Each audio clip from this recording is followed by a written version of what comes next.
When working in Deep-image, we often get asked if you can use Deep-image to upscale or enhance your images while on a mobile phone or any other mobile device. So I just wanted to show you an example.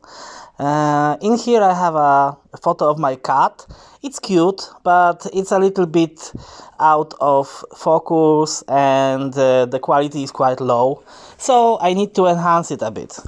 All I do is to switch to the internet browser, open Deep-image page and click Use Enhancer. Now I will pick the file. There is my cat here, ready, okay. The file is uploading. Now I will open the Enhance menu, pick Upscale ×2, it's okay. I have some other options. I can reduce noise or sharpen the image, but I don't really need that at the moment. I just want to upscale it and see how it goes. So let's enhance.